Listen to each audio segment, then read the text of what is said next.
Instagram वालों ने, YouTube वालों ने, फेसबुक वालों ने, टीवी वालों ने, इन्होंने अभी नूतन संवत्सर के पहले बहुत सारे मीडिया पर चलते रहे कि शनि लग गया, शनि लग गया, शनि लग गया। जितने यहाँ कथा में बैठे हो ना, तुम सबने भी मोबाइल में देखा होगा तो देख रहे होगे, वृश्चिक पे लग गया, कुंभ पे लग गया, धैया लग गया, 7.5 लग गया।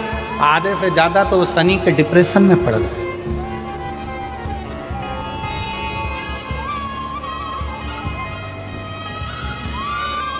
अरे भाई, शिव महापुराण की कथा को उठाकर देखिए। दुनिया के लोगों को शनि लगता है, शनि को शंकर लगता है।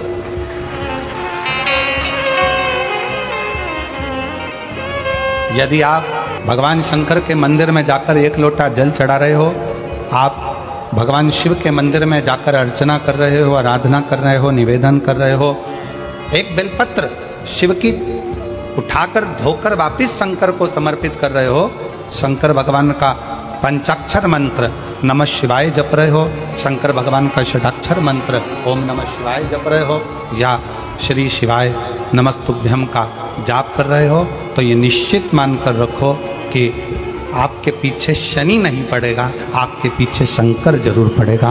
और शंकर जब हमारे पीछे पड़ेगा तो हमारा उद्धार अपने आप। शनि मंदिरों में जितने भी शनि मंदिर हैं, आप सारे शनि मंदिरों में जाकर दर्शन करोगे तो शनि महाराज की दृष्टि सामने है। पर शास्त्र कहता है शनि महाराज ने दृष्टि अपने ऊपर नहीं रखी, नीचे की ओर रखी है, नीचे झुका कर। अब लोग समझे तो ना, मंदिरों में जितने शनि मंदिर हैं, सब मंदिरों में शनि की दृष्टि सामने रख दी। जो आता है तेल चढ़ाने, पूजन करने के लिए दृष्टि सम्मुख होती है। शनि महाराज ने अपनी दृष्टि नीचे रखी है। शनि महाराज दृष्टि कब उठाते? जब किसी को नष्ट करना हो। तुम जिस पर दृष्टि डालोगे वो जलकर भस्म हो जाएगा, ये शनि महाराज की धर्म पत्नी ने कहा है। और आज शनि महाराज जी की धर्म पत्नी जिस घर में निवास कर रही हैं, शनि महाराज जिस घर में निवास कर रहे हैं, उस मकान का नाम क्या है? अभी बताया था, क्या नाम था? कुंभ। शनिवार के दिन जो पीपल के वृक्ष में सरसों के तेल का दीप लगाता है, उसको शनि कभी परेशान नहीं करता। एक बात हमेशा ध्यान रखिएगा, मान लो अगर कोई भारी रोग ऐसा शनि महाराज के कारण हो गया हो, अच्छे काम करते करते उल्टे हो रहे हैं, होते हैं किसी किसी के साथ में, विपरीत परिस्थितियां आ जाती है, अच्छा करने जाओ बुरा हो जाता है, अच्छा कर्म करने जाओ बुरा हो जाता है। तो पीपल के वृक्ष की जो छाल होती है, छाल देखिए, पीपल के वृक्ष में जो छाल लगी होती है, उस छाल को घिसकर चंदन बनाकर भगवान शंकर का स्नान कराकर, अभिषेक कराकर, पूजन कराने के बाद में पिपलेश्वर महादेव का नाम लेकर, कौन से महादेव? पिपलेश्वर महादेव का नाम लेकर वो जो घिसी हुई छाल होती है, उस छाल का तिलक भगवान शंकर को लगा लो और उसी का थोड़ा सा भाग अपने कंठ पर, मस्तक पर लगाना प्रारंभ कर दो। धीरे धीरे जो विपरीत दशा है वो सुधरना प्रारंभ हो जाती है। पर नाम याद रखना, पिपलेश्वर, जम के बोलिए, पिपलेश्वर महादेव भगवान शंकर का एक अवतार है, पिपलाद अवतार। पिपलाद अवतार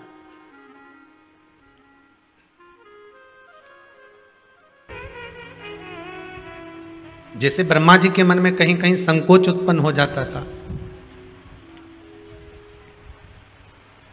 ब्रह्मदेव के मन में जब सृष्टि की रचना करी गई, रचना के समय पर उन्होंने जो मनु और शत्रुपा का जन्म दिया, मनु और शत्रुपा के बाद में उत्तानपाद प्रियव्रत की कथा जो आई, उत्तानपाद की 2 धर्म पत्नियां सुनीति सुरुचि की कथा आई, और सुनीति और सुरुचि, केवल उत्तानपाद की 2 पत्नियां शिव महापुराण की कथा कहती है, केवल उत्तानपाद की नहीं, हमारी भी 2 इच्छाएं, हमारी भी 2 आकांक्षा, हमारे भी 2 मन,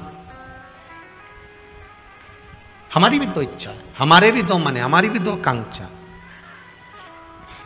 केवल उत्तानपाद की 2 पत्नियां नहीं है, हमारी भी 2 इच्छाएं।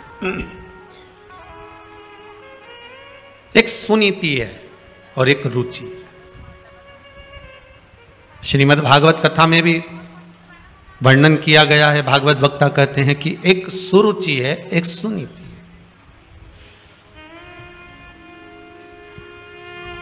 सुनीति जो नीति का पथ निश्चित कर दे, और सुरुचि जो रुचि के पथ को निश्चित करे।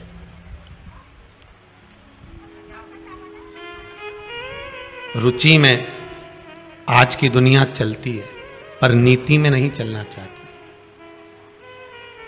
अगर किसी से कह दो कि आप नीति के पथ पर चलिए, आप नीति का मार्ग प्रशस्त कर कर चलिए, तो शायद जीवन सार्थक हो जाए। पर वो रुचि के पथ पर चलना चाहती। सुनीति का विवाह जो उत्तानपाद से हुआ था, गर्भ से संतान नहीं हुई उनके, तो सुनीति को लगा कि मेरे गर्भ से अगर औलाद नहीं होती है, संतान नहीं होती है, तो मैं अपने पति से कह दूं कि तुम दूसरा विवाह कर लो।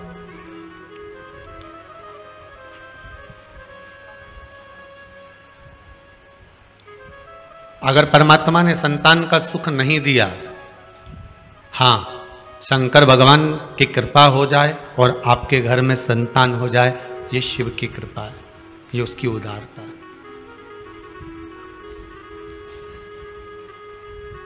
अगर मान लो भगवान ने संतान नहीं दी है, तो आप दुनिया में गोदी संतान लेकर आ जाओगे ना, तो वो भी सुख नहीं देने वाला।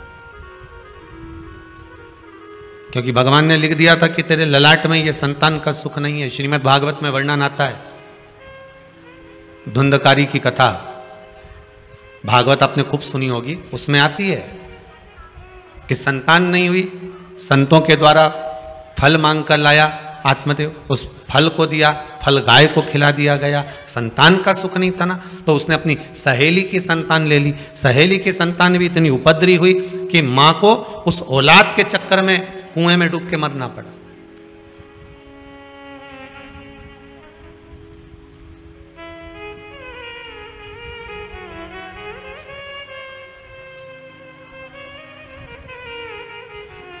केवल संतान का सुख, कई माताएं आकर कहती, गुरुजी हमारी बहू के यहां छोरी है, भगवान से प्रार्थना करने आए, छोरा हो जाए। अच्छा, पर श्री शिव महापुराण की कथा तो कहती है कि बेटा 1 कुल को तारता है और बेटी 2 कुल को तारती है। और मान लो बेटा हो भी गया, आपने मांग कर, विनती कर कर मांग भी लिया और भगवान ने दे भी दिया, और वो बेटा अगर आपको सुख नहीं देगा तो आप क्या करोगे? फिर क्या करोगे?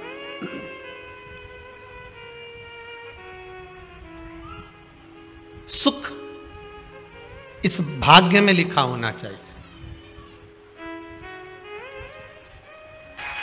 कार्तिक महीने में एक दिया, अगर दीप लगा दिया जाता है, एक दिया बेलपत्री के नीचे, आंवले के नीचे या पीपल के नीचे लगा दिया जाता है, तो उसका भी भंडार अपार सुख दे जाता है। तो ये तो शिव महापुराण की कथा है, कोई साधारण है क्या? सुख है।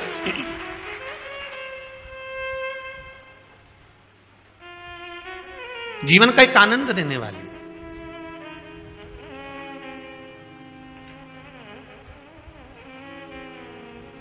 और कहीं ना कहीं हमारा पुण्य, कहीं ना कहीं हमारा सत्कर्म, कहीं हमारे पूर्वजों का पुण्य कि गुल्लक जब भराई होगी तब जाकर ये कथा आप लोगों के भाग्य में आई होगी।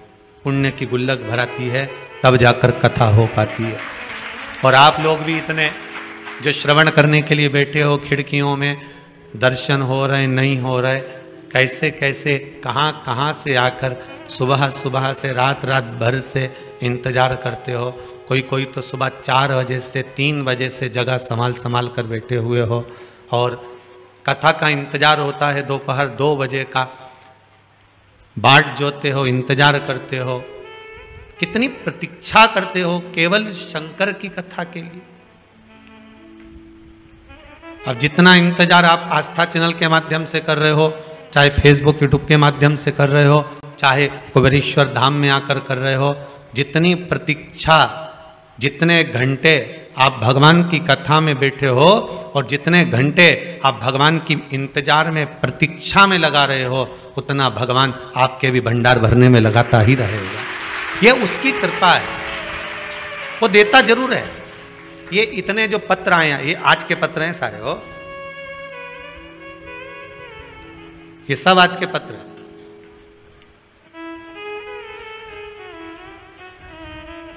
और ये पत्र ये केवल आप लोगों के स्नेह और प्रेम के हैं, जो मेरे शंकर ने आप पर करुणा लुटाई है उसके हैं।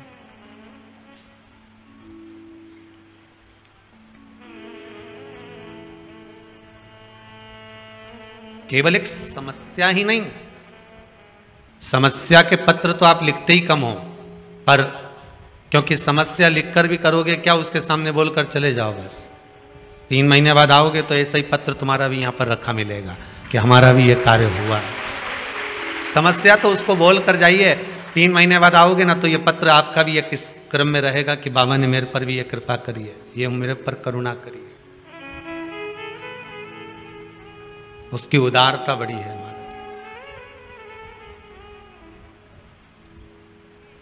सुनीति और सुरुचि, अगर भगवान ने ललाट पर संतान का सुख लिखा है तो संतान सुख देगी। फिर वो पड़ोसी के बच्चे क्यों ना सुख दे दें, देवरानी जेठानी के बच्चे क्यों ना सुख दे दें, आपके बच्चे क्यों ना सुख दे दें, फिर वो संतान का सुख है तो भगवान देगा, कैसे भी देगा। और अगर ललाट पर भाग्य में संतान का सुख नहीं है तो तुम चाहे किसी की भी औलाद को लेकर गोदी में बिठा लो, चाहे किसी का भी खर्चा उठा लो, जब भगवान ने तुम्हें अपनी नहीं दी और वो सुख से वंचित क्यों रखा, संतान के सुख से वंचित क्यों रखा। जब सारी दुनिया को औलाद दी, सारी दुनिया को संतान दी, तो तेरी गोदी खाली क्यों रह गई। तो भगवान से कभी एकांत में पूछना कि मेरी गोदी क्यों खाली रखी, भगवान कह देगा इसलिए खाली रखी क्योंकि पूर्व में तू संतान के सुख में इतनी उलझ गई थी कि संतान ने तुझे ताने दिए, अपशब्द किए, तू उसी के मोह में पड़ गई थी। जैसे श्रीमद् भागवत में आता है जड़ भरत का चरित्र, भरत जी महाराज का चरित्र। भरत जी महाराज हिरण के उस मोह में इतने पड़ गए थे कि मरने के बाद हिरण की योनि प्राप्त कर ली थी। तू उस मोह में ना पड़ जाए। अब की बार तेरा मानव का जो शरीर है वो आखिरी मिला है, इसके बाद तेरा जन्म मनुष्य का नहीं होगा, इसलिए मैंने तुझसे संतान के सुख को खींच लिया है जिससे तू भगवान की भक्ति में डूब जा, शिव के स्मरण में डूब जा, राम नाम कृष्ण नाम में डूब जा। जितनी भगवान की भक्ति करेगी इसके बाद तेरा जन्म नहीं है, इसके बाद तो तू मेरी हो जाएगी, इसके बाद तू परमात्मा की हो जाएगी, फिर तेरा कोई जन्म नहीं है।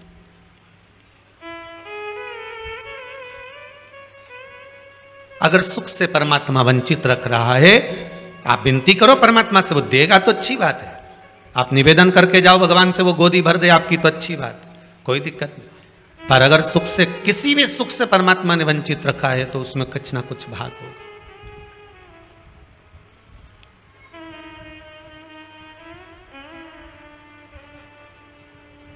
एक बेटी का संबंध हो गया था, कहीं शायद जबलपुर से आए थे वो लोग, बेटी का संबंध हो गया था और संबंध होने के बाद में टीका हो गया, सब कुछ हो गया, तिलक हो गया, गोद भरा गई, सारा काम हो गया, फोटो खिंच गए।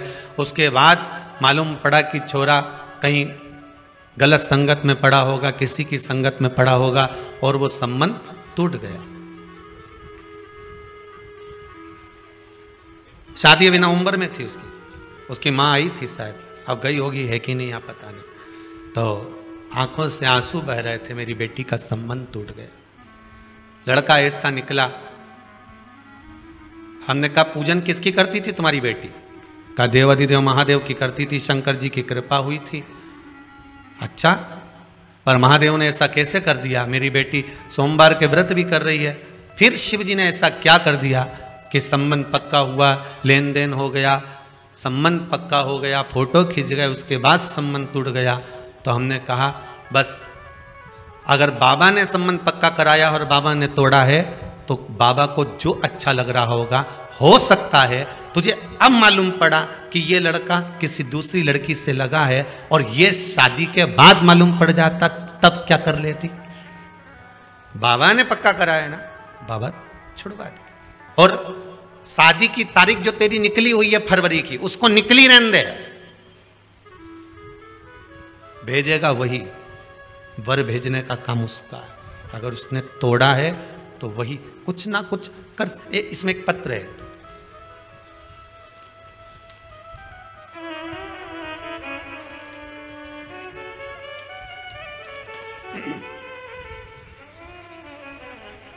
श्री नितिन जी पंचाल, इन्होंने पत्र लिखा, गुरुजी मुझे इंदौर के गवर्नमेंट कॉलेज में इंजीनियरिंग में एडमिशन लेना था।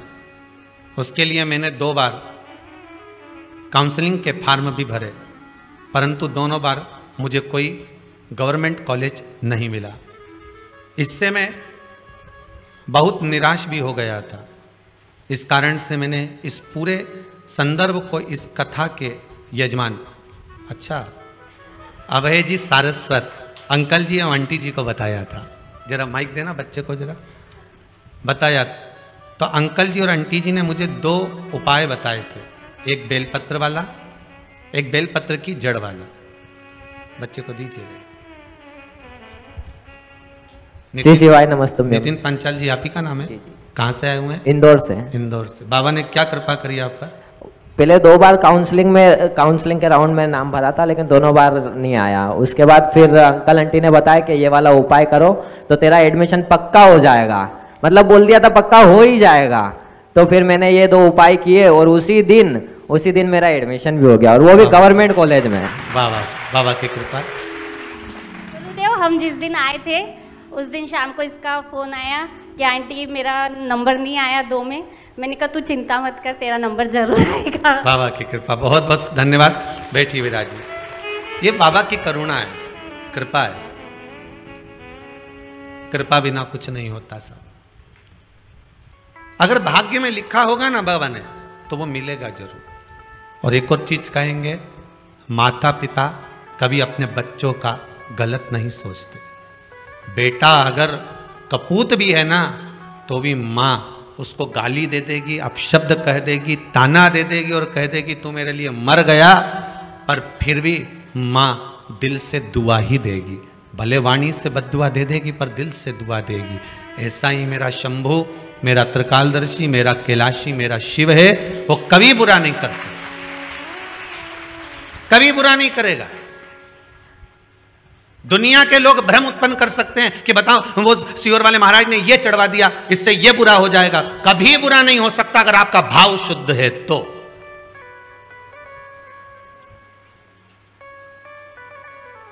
आज एक माताजी ने सुबह प्रश्न किया था, गुरुदेव कोरोना महामारी में मेरे पति मर गए। मेरे को एक ब्राह्मण देवता ने, एक पंडित जी ने कहा था कि तुम इतने महामृत्युंजय के पाठ करवाओ। मैंने महामृत्युंजय के पाठ करवाए। कम से कम मेरा 50,000 रुपए मैंने महामृत्युंजय के पाठ में खर्च कर दिया, लाखों पाठ करवा दिए, और मेरा पति वेंटिलेटर पर पड़ा रहा। मैंने ब्राह्मण देवता को, उन्होंने कहा अकाउंट में डलवाओ, मैंने अकाउंट में डलवाया। उनके पाठ चल रहे थे, उन्हें फोटो भी भेजे, संकल्प भी लिया। पर यह बताओ जब मेरे पति के पाठ चल रहे थे महामृत्युंजय, और आप कहते हो कि शंकर का भजन जिसका होता है वो मर नहीं सकता, तो मेरा पति कैसे मर गया? बात इतनी सी है, आप उसका उत्तर दीजिए। हमने कहा मां बस डॉक्टर दवाई लिखा है, समय पर अगर उसको खिला दी जाए, एक अटैक आता है तो एक इंजेक्शन लगता है, शायद महंगा सा आता है, 50, 1,000, 25, 40,000 का एक इंजेक्शन आता है। वो इंजेक्शन टाइम पर लग गया, छाती पर लग गया, तो हार्ट अटैक का जो मरीज होता है वो बच जाता है। बोलो सही है कि गलत है? एक इंजेक्शन लगा और वो बच गया, वो बचा। हो सकता है महामृत्युंजय के जाप अर्थात वो इंजेक्शन, वो टेबलेट आपको पहले खाना थी, और जब प्राण छूट चुके उसके बाद खा रहे हो तो दवाई असर करेगी। माना आपको वो टेबलेट, वो इंजेक्शन, वो दवाई समय पर मिलना चाहिए। इसलिए आप सबसे बारंबार कहते हैं श्री शिवाय नमस्तुभ्यम का जाप करते रहो। क्योंकि ये वो टेबलेट है जो कभी भी काम आ सकती है। ये वो टेबलेट है। आप भी अगर अपने अपने गांव से निकले होगे, अपने अपने शहर से आए होगे, तो बैग में 2-4 टेबलेट डाल कर आए होगे, जो हाथ पैर दुखने की, सिर दुखने की, जो चालू वाली टेबलेट होती है ना, जो किसी भी काम में काम आ जाए, तो बस वो टेबलेट तुम लेकर चलते हो। तो शिव महापुराण में एक टेबलेट ऐसी बना दी जो हर जगह काम आएगी। सिर दुखे तो भी, पाँव दुखे तो भी, घुटना दुखे तो भी। जैसे वो टेबलेट खा लेती है माताएं, वो कौन सी बोलते, काम्बी फिल्म खा ले, या कोई सी भी वो गोली खाती रहे कि हम तो ये गोली खाएं, हम तो डिस्प्रिन खाएं, कि हम तो क्रोसिन खाएं, तो वो कह रहे हम तो ये गोली खाते हैं तो हमारे सब काम में काम आ जाने, मेरे तो पुताई कर करके थकी गई, हमारा कब्जा दुखी रिया, तो मैं तो बस वो टेबलेट खाऊं, गोली खाऊं, और जो सोऊं नहीं तुम्हारा सवेरे नींद खुले दादा, फिर सवेरे से काम में लग जाऊं। तो वो टेबलेट एक ऐसी तुमने घर में रख रखी है कि तुम्हें कुछ भी होता है तुम वो टेबलेट खा लेते हो। किसी किसी की बाम और विक्स की ऐसी आदत रहती है कि कुछ भी दुख है वो तो लगा ले, उसका दांत भी दुखिया नहीं, बाम निकला, किसी किसी की आदत रहे, बस बाम लगा। जब तक बाम नहीं लगाने, विक्स नहीं लगाने, रात की नींद नहीं आए, जब तक कि आंख में से आंसू आंसू नहीं झड़क जाए, तो ये तो टेबलेट के ऊपर।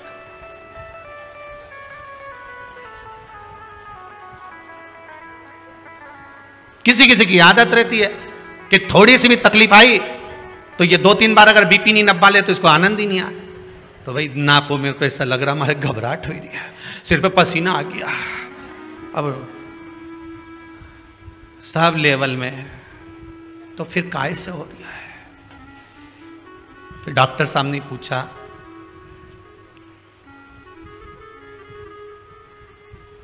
घबराहट किस चीज की हो रही है? पता नहीं, बस सिर पे पसीना आ रहा है। डॉक्टर बोले कुछ नहीं है, दिवाली का टाइम है, बहू करवा चौथ का बाजार करने गई होगी, इसलिए थोड़ा सा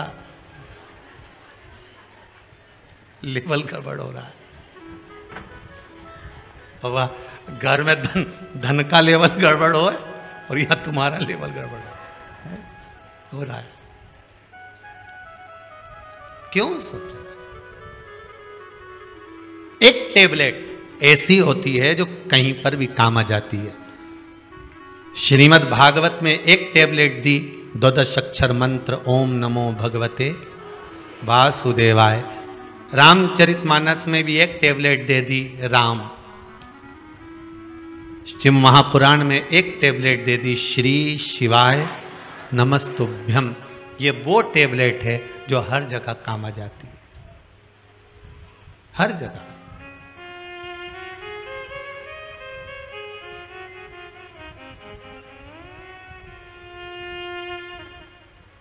एक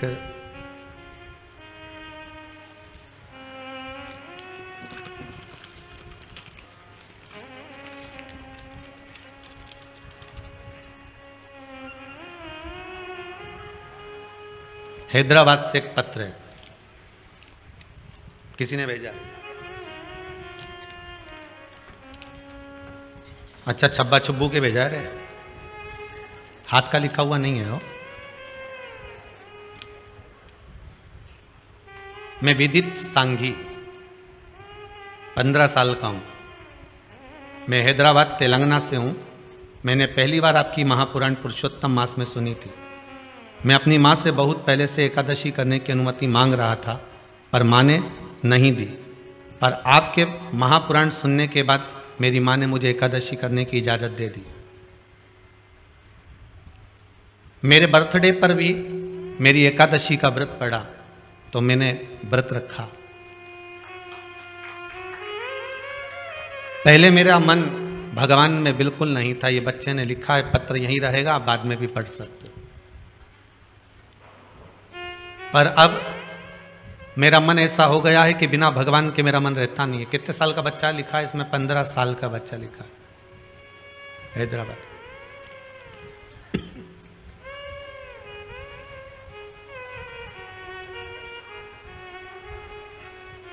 एक इच्छा है मेरी कि बाबा मेरी कामना पूर्ण करे और कुबेरेश्वर धाम में आऊं और एक बार शिव महापुराण की कथा जरूर करवाऊं, अपने धन से करवाऊं।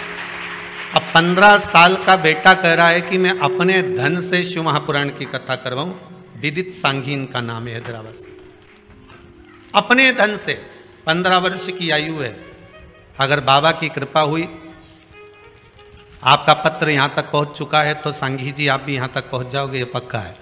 और आपकी भावना, आप अगर दिल से हृदय से भगवान की भक्ति में लगे हो, तो यह विश्वास मानकर चलना कि भगवान आपकी कामना पूर्ण जरूर करेगा।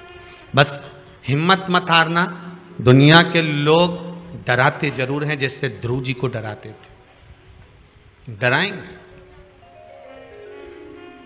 अब भगवान को कैसे भी रिझा रहा, भगवान से भय मत खाना, अपने कर्म से भय खाना। फिर कहेंगे किसी से मत डरो, पर अपने कर्म से जरूर डरो, क्योंकि कर्म का भोग तो परमात्मा को भी भोगना पड़ता है। आपको किसी से डरने की जरूरत नहीं है, कर्म से डरने की जरूरत है। संसार सागर में आए हो, किसी धर्म की जगह पर जाना, मंदिर जाना, देवालय जाना, सत्संग में जाना, संकीर्तन में जाना, भजन में जाना, कथा में जाना, कीर्तन में जाना, पूजन में जाना, स्मरण में जाना, तीर्थ जाना, सारी दुनिया में पाप कर्म कर लोगे चल जाएगा, पर कहीं धर्म की जगह पर पाप कर्म मत करके आना, नहीं तो जिंदगी पूरी नरक में निकल जाएगी। और आज के जमाने में जितना भी पाप कर्म हो रहा है वो धर्म की जगह पर ज्यादा हो रहा है।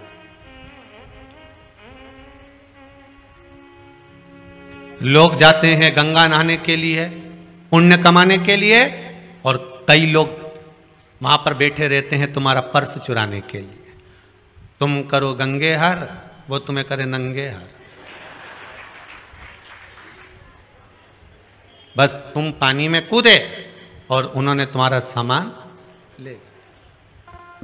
जो गंगा नहाने गए हैं, इनके पूर्वज ऊपर बैठकर भगवान विष्णु उनकी पीठ को थपथपा कर कहते हैं कि तेरे घर के बच्चे गंगा में नहाकर तुम्हें तर्पण कर रहे हैं, तिलांजलि दे रहे हैं, तुम तर गए, 7 पीढ़ियां तुम्हारी तर गई।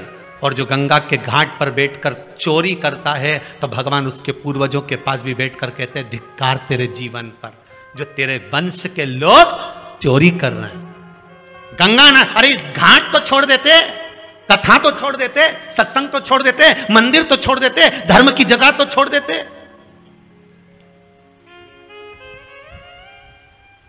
पुण्य की जगह तो छोड़ दो, पर नहीं करो। तुम्हें भगवान ने अगर पाप कर्म करने के लिए बनाया है तो करो, पर निवेदन है कि धर्म की जगह पर, तीर्थ में, पूजन में, मंदिर में, देवालय में, स्मरण में, संकीर्तन में कहीं ऐसा कर्म ना हो जाए।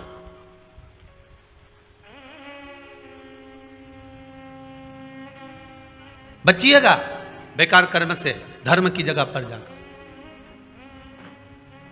उस कर्म का भोग बड़ा विचित्र भोगना पड़ता। सुनीति और सुरुचि दोनों प्रबल हैं। सुनीति के संतान नहीं है, अपनी काका की लड़की से शादी कर दी अपने पति की और उसका विवाह कराई, तो सुनीति का गर्भ ठहर गया। भगवान परीक्षा बहुत लेता है, बहुत परीक्षा लेगा। पहले तो भगवान देता नहीं है, और अगर देगा तो भगवान फिर विचार करेगा कि इसने सही जगह पर लगाया कि नहीं लगाया।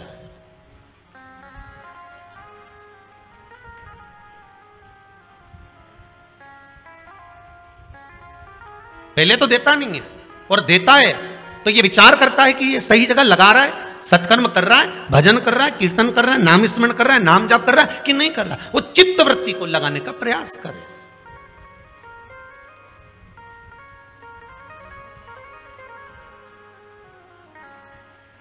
इस मन को सुनीति भी गर्व से हो गई। सुरुचि को लगा मेरे ताऊ की लड़की ने मेरे साथ छल कर दिया, धक्के मार कर निकाल दिया गर्भवती उस नारी को। सुरुचि घर में है, उसका भी गर्व है, सुनीति वन में है, उसका भी गर्व है। समय आया, सुनीति का भी पुत्र हुआ ध्रुव और सुरुचि का भी पुत्र हुआ उत्तम। सुनीति का जो पुत्र हुआ था ध्रुव 4 वर्ष की अवस्था धारण कर कर माँ की गोद में बैठा था। माँ की गोद में बैठा, एक दिन देवर्षि नारद ने उनको कह दिया, कहाँ जा रहे हो? कहा मेरे पिता कौन है मुझे मालूम नहीं है, मेरे पिता। तब देवर्षि नारद कहते उत्तानपाद तुम्हारे पिता हैं। और उत्तानपाद के पास गया, गोदी में बैठ गया, तो छोटी माँ ने उसको गोदी से उतार दिया। तो पिता की गोद में बैठने के लिए रोता है। उतार नीचे। अगर तुझे पिता की गोद में बैठना है तो मेरे गर्भ से जन्म लेना पड़ेगा और मेरे गर्भ में आने के लिए भगवान का भजन करना पड़ेगा। और रोता रोता अपनी माँ के पास चले गया, माता सुनीति के पास में। और नीति नीति होती है, नीति सतमार्ग बताने वाली होती है। नीति कभी गलत मार्ग पर अपने बच्चों को नहीं भेज सकती।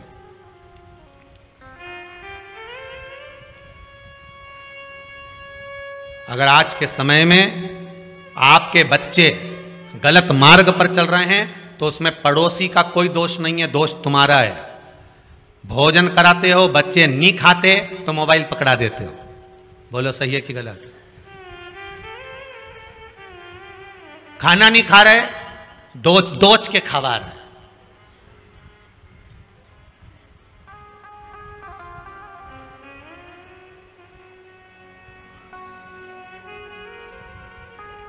पहले के समय में छोटा सा बच्चा रात्रि को अगर जाग जाता था तो माताएं लोरी गाकर सुलाती थी। बोलो सही है कि गलत है? बहुत प्रेम से हाथ रखकर धीरे धीरे, चंदा मामा पूर के पुआ पकाए आप खाए, मुन्ना को देवे और प्याली गई मुन्ना गया। कहते कितने प्रेम से खिलाते थे, सुलाते थे। बच्चा रात को जग जाता, माँ उसको स्नेह से सुलाती थी। आज के जमाने में बच्चा जग जाए आधी रात को तब देखो सो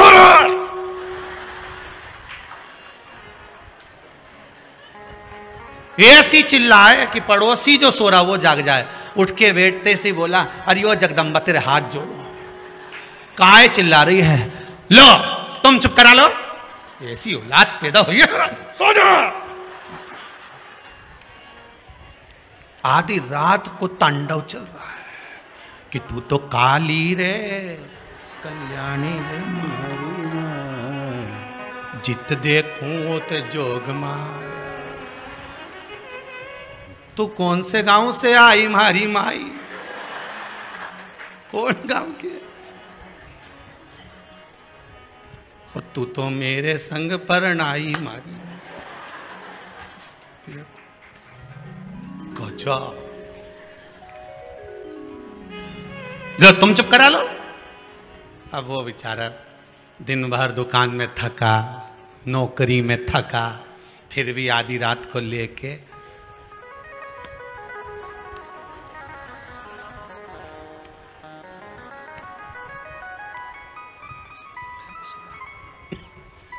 मां को दया आ गई। कौन सी मां को? या जगदम्बा के नहीं, वो पावागढ़ वाली अंबा को, वो दया आ गई। बेटा ला मेरे को दे छोरा को, तू जा सो। दादी ने गोदी में लिया, ऐसी गोदी रखकर दादी पीछे तकिया लगाकर सो गई। गोदी में लाला को हिलाती रही, लाला सो गया। दादी, जहां प्रेम हो, करुणा हो, वात्सल्यता हो, स्नेह हो, वहां पर तो नींद आ ही जाती है। प्रेम।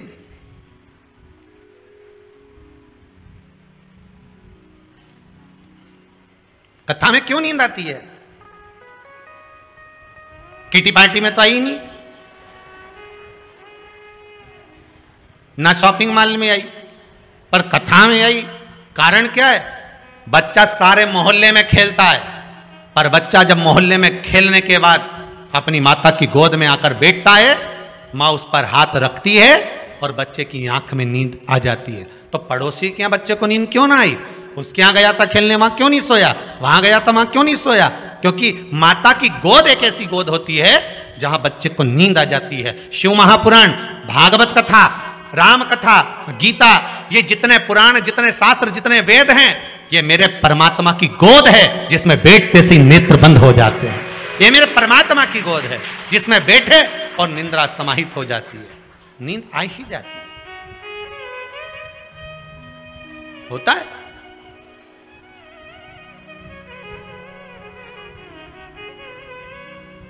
एक बार हरदा में कथा थी, लगभग 18 साल पहले की बात होगी, 18-19 साल पहले की। और वहाँ का दशहरा मैदान में खेल का ग्राउंड था, वहाँ कथा चल रही थी। कथा में टेंट लगा बहुत सारा, जनता भी खूब, बैठने की जगह अलग नहीं। अब वो एक खंबे से टिक के एक अम्मा बैठ जाए काला चश्मा लगा के, अब वो काला चश्मा लगा के बैठ जाए और उसके पास एक भी नहीं बैठे। अब जब जगह की कमी तो सरक सरक के बैठ जाओ, पर उसके पास एक नहीं बैठे। अब बार बार वही ध्यान जाए कि जब जगह नहीं है तो वहां क्यों नहीं बैठ जाता। हमने 2-4 से कहा कि खसक जा, बैठ जा, तो वहीं से मुंडी हिलाए। अब भजन करते करते हाथ हिलाते हिलाते फिर बोल दिया, अब वहीं से क्या। आखिरी में कथा छूटी तब पूछा, क्यों तुम उसके पास क्यों नहीं बैठो रही? अरे गुरुजी घुर्राटा भरे। अच्छा कहाँ है वे? तो क्या वो आ रही, अभी तुलसी लेने आएगी, बेलपत्र लेने आएगी। वो आई और आई तो हमने पूछा, क्यों माँ तू कथा में सोए, घरे नहीं सोते में ना, यहां सो जाती है? कि गुरुजी माँ तो नर्मदा मैया के 4 नरियल चढ़ाऊं, ऐसी 2 बजे से 5 बजे तक कथा हमारी हरदा में होती रहे, वो बहू से पीछा छूटा रहे और यहीं सोती रहो। घरे जाओ तो उनका छोरा छोरी प्राण खाए, कम से कम 2 बजे से 5 बजे तक। अच्छा चश्मे में आंख दिखती भी नहीं कि सो रही। अपन तो सोचे कि ऑपरेशन कराया होगा आंख का, अब अपने कहीं मालूम कि ये सो रही। अपने कौन सा मालूम कि ये ऑपरेशन कराई नहीं है तो ये ऐसी लगा के आई। अब महाराज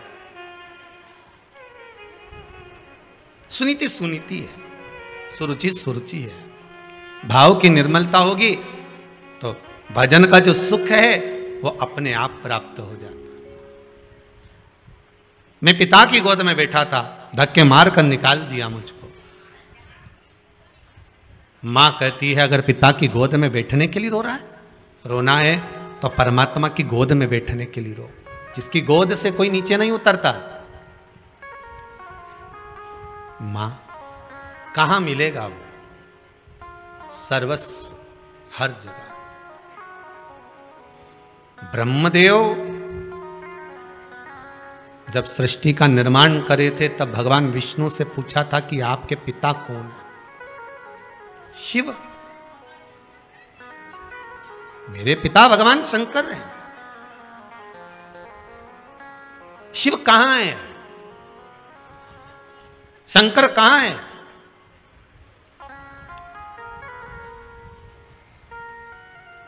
भगवान विष्णु ने कहा था ऐसा कोई कण नहीं जिसमें शिव नहीं।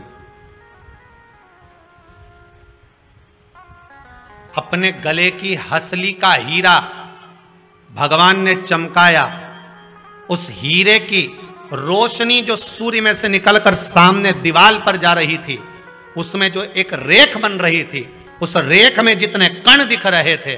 कभी आप भी प्रैक्टिकल करना, बच्चे लोग कांच चमकाते हैं, उस कांच को दीवार पर लगा दो और वो जो रोशनी जा रही है उसके बीच में आप देखेंगे बहुत बारीक बारीक कण दिखेंगे, बहुत बारीक बारीक।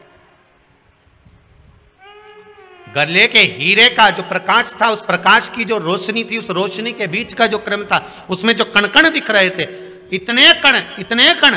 आप भी प्रैक्टिकल करके देखना, तुम्हारे यहाँ भी धूप आती होगी, छांव आती होगी, तो धूप में कांच रख दो, कांच का उजाला तुम्हारे घर में करो, उसमें जो रोशनी के बीच की जो जगह होगी, उस जगह से उस जगह के बीच में जो प्रकाश जा रहा होगा, उसमें बारीक बारीक ढेर कण हो। भगवान ब्रह्मदेव से कहते हैं यही कण, हर चप्पे चप्पे में, कण कण में शिव तो है, सब में।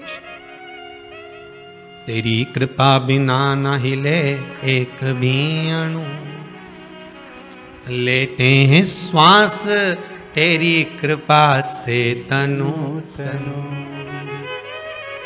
हे गंगाद्वार मुक्ति द्वार ओमकार तू, आयो शरण तिहारी भोले तार तार तू। कण कण में, सब में वही समाया। ऐसा कोई स्थान ही नहीं बचा जहां शिव तत्व न हो, ऐसा कोई स्थान।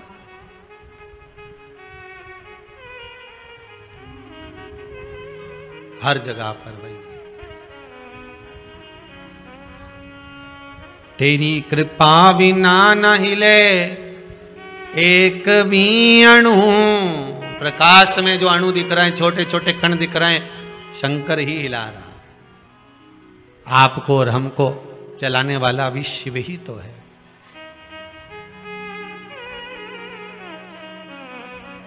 शंकर ही तो है। बस इन नयनों में कोई ऐसा चश्मा एक चढ़ जाए ना एक बार, जिससे कुछ नजर नहीं आए, केवल शंकर नजर आए, केवल शिव, उसके सिवाय कुछ भी नहीं। केवल शंकर नजर आए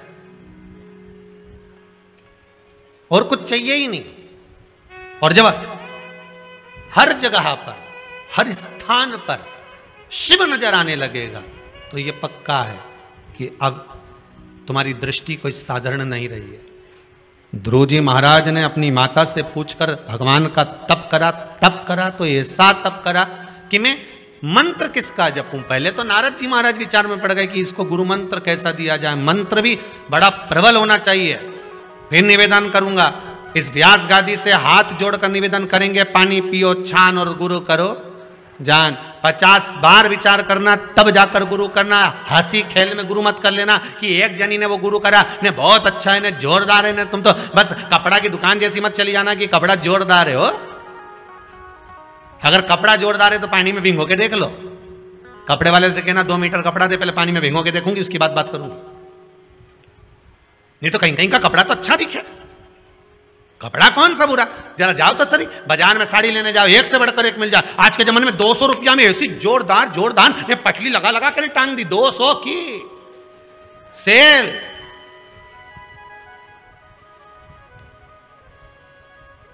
ले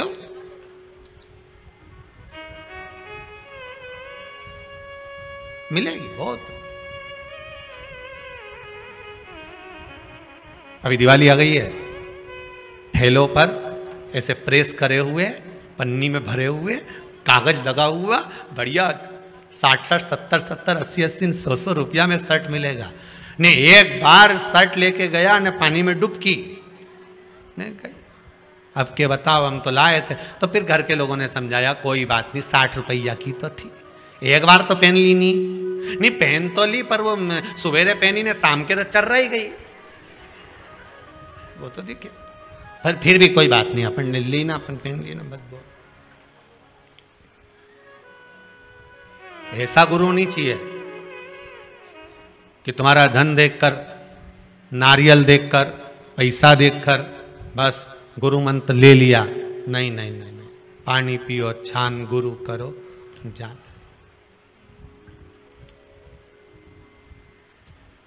50 बार विचार करो कि गुरु मंत्र कोई साधारण मंत्र है। भगवान शिव की कथा कहती है, ओगढ़दानी त्रिकालदर्शी कैलाशी शिव का चरित्र कहता है। भगवान आनंद की राशि है। ध्रुव जी महाराज को माता ने ज्ञान उपदेश दिया और ज्ञान उपदेश देकर कहा, हे ध्रुव जी, अगर बैठना है तो परमात्मा की गोद में जाकर बैठ जाओ, जिसकी गोद से कोई नीचे नहीं उतरता। क्योंकि अगर संसार के लोगों की गोद में जाकर बैठोगे तो नीचे उतर जाना पड़ेगा। पर परमात्मा की गोद एक ऐसी गोद होती है जिसके गोद में जाकर अगर मनुष्य एक बार बैठ गया तो फिर जीवन भर नहीं उतरना, जीवन पर्यंत उतरने का काम खत्म। एक बार भगवान की भक्ति को धारण कर लिया, आपसे फिर निवेदन करेंगे, अगर शिव मंदिर में जाते हो, शंकर जी की आराधना करते हो, जो जल शिव जी को समर्पित करते हो, उसी जल में से थोड़ा सा आधी चम्मच जल अपने पात्र में वापिस लेकर आया करो। लाते हो वापिस लाया करो, खाली पात्र वापिस नहीं लाना। जो भगवान को जल चढ़ाया है आपने, उस जल में से थोड़ा सा जल 2 बूंद भी लेकर आओगे ना, और वो जल अपने घर में छींटो, प्रतिदिन छींटो, उसका क्या फल मिलता है ये आपको 3 महीने में मालूम पड़ जाएगा। 3 महीने में मालूम पड़ जाएगा उसका फल कितना। मात्र उसके दरवाजे पर जाने का ही एक आनंद है, मात्र उसके चौखट तक पहुंच जाने का ही एक आनंद।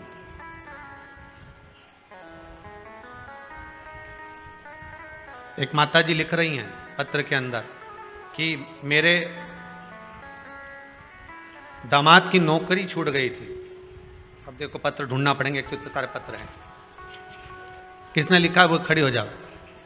ये मेरे दामाद की नौकरी छूट गई थी, तो किसने लिखा पत्र?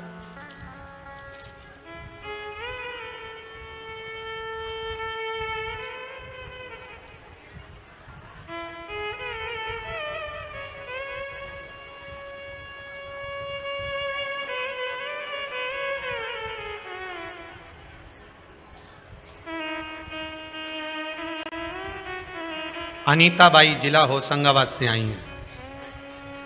कहाँ बैठी हैं? हाथ उठाओ जरा। तो उन्होंने पत्र में लिखा है, अनीता बाई जी। अच्छा पीछे है क्या? ठीक है, बैठो बैठो बैठो। अब इतनी दूर माइक भेजना उत्तम नहीं है। अनीता बाई जी ने लिखा है, गुरुजी मैं होशंगाबाद से आई हूँ, मेरा अनुभव आपको बता रही हूँ। मेरे दामाद 6 महीने से घर में बैठे थे, बहुत परेशान थे।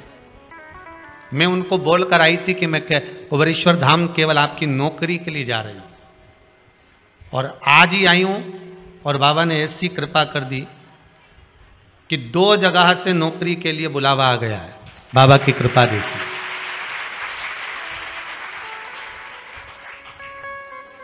मैं लिख नहीं पा रही हूँ कि बाबा ने कितनी कृपा करी है। ये वो खड़ी थी पीछे अनीता भाई। बाबा की कृपा कुछ, आपका विश्वास, बस आप थोड़ा सा भी जल अगर शंकर को समर्पित कर रहे हो,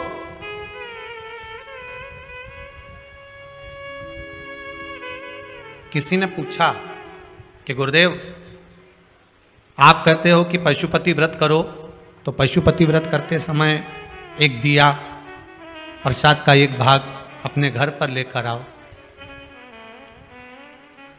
पर हम जहाँ पूजन करने जाते हैं वहाँ पंडित जी बोलते हैं कि आप तो सारा सामान यहीं भगवान के लिए दिया लाए हो, तो दिया भगवान को ही लगाओ। जो भाग लेकर आए हो वो भगवान को समर्पित करो।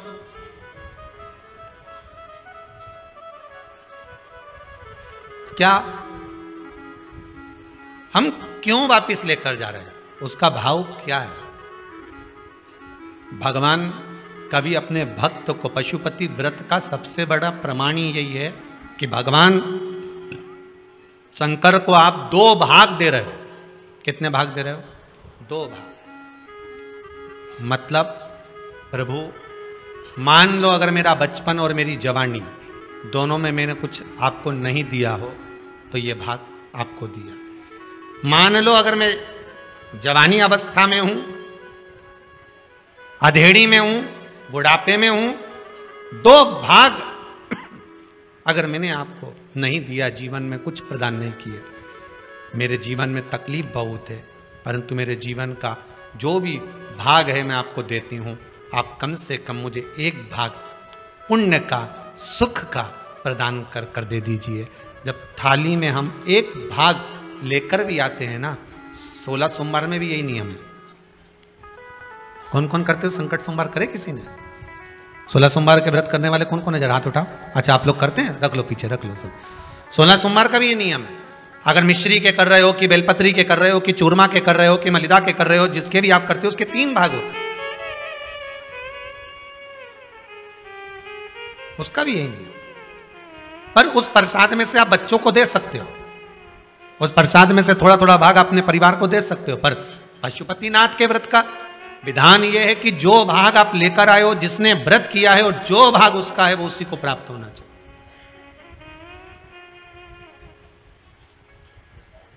वो उसी को प्राप्त। अगर हम जल चढ़ाने शंकर जी को जा रहे हैं, उसमें से 2 बूंद जल, थोड़ा सा भाग हम वापिस लेकर आ रहे हैं, तो ये समझ कर चलिए कि हम भगवान के चरणामृत को, भगवान के चरणोदक को, भगवान की चरण की रच को, और जो शंकर भगवान के शिवलिंग पर, शिवलिंग तो शंकर हैं, जलाधारी पार्वती है, 2 भाग जो जा रहे हैं वो कार्तिकेय गणेश हैं, बीच में अशोक सुंदरी है, ऊपर से जो जल गिर रहा है जया विषहरा सामरी बारी दौतली देव शिव जी की 5 बेटियां हैं, और जहां से जल बहकर जा रहा है वहां 33 कोटि देवताओं का भाग है। ऐसे जल को जब हम लेकर आते हैं तो उस जल से हमारा घर, मन, तन सब पवित्र हो जाता है, सब पवित्र। थोड़ा प्रयास करें। हम तो यहां तक कहेंगे अगर व्यापार भी नहीं चल रहा हो ना तो थोड़ा सा 2-3 दिन करके देख लो। अभी तो दिवाली का टाइम भी है, आपको मालूम पड़ जाएगा। 2-4 दिन करने में आपका जाता क्या?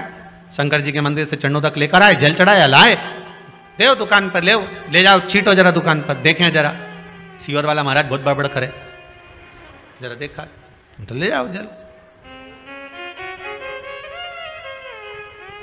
उपासना करिए शिव का, भगवान की भक्ति में रम जाए।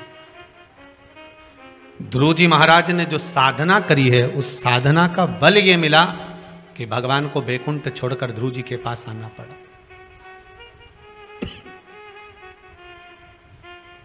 साधना का फल कभी खाली नहीं जाता।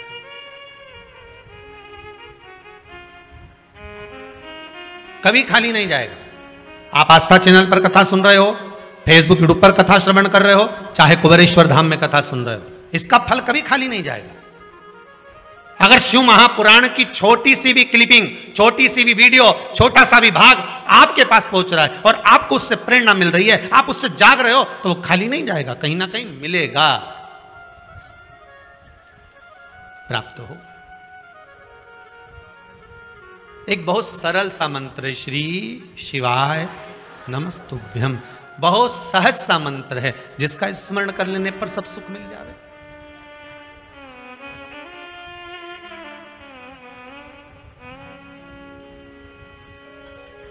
महाराज आपका स्मरण है, बस समय पर टेबलेट खाओगे, समय पर गोली खाओगे तो वो असर करेगी, नहीं तो नहीं करेगी। मर जाने के बाद किसी को गोली खिलाओगे तो वो असर करेगी क्या? अब तो निपट गए, पर जीते जी उसको उसका सराहना चाहिए, खिला दिया असर। संसार में आए हो, दुख बहुत सारे हैं, तो शंकर भगवान के पूजन के विधान भी बहुत सारे। दुनिया के लोग इनको टोटका बोलते हैं, पर शिव महापुराण में इसको विधान बोलते हैं। क्या बोलते हैं? विधान।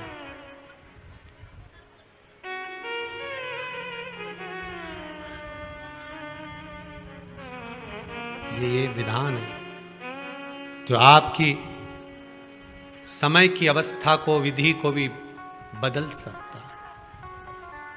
बस उसको समझने वाला चाहिए और सही मायने में उसको करने वाला चाहिए। दुनिया के लोग भले उसको टोटका बोलते हो कि गुरुजी तो दिन भर कथा में बैठे बैठे टोटके बताते रहते हैं, विद्या बताते रहते हैं। यहां कौन सी तंत्र विद्या बताई जा रही है? यहां कौन सा ऐसा बताया जा रहा है कि आपका लाखों रुपए खर्च हो रहा है? 1 लोटा पानी में कौन सा लाख रुपया खर्च हो गया? शंकर जी के मंदिर का शिखर देखने में कौन सा खर्चा हो गया? पीपल के पत्ते पे शेष चढ़ाने से कौन सा खर्चा हो गया? बेलपत्री चढ़ाने से कौन सा खर्चा हो गया? शिव उपासना में कोई खर्चे का प्रमाण नहीं है। शिव उपासना में तो केवल तुम्हारी भक्ति का प्रमाण, केवल भक्ति, उसके सिवाय कुछ नहीं।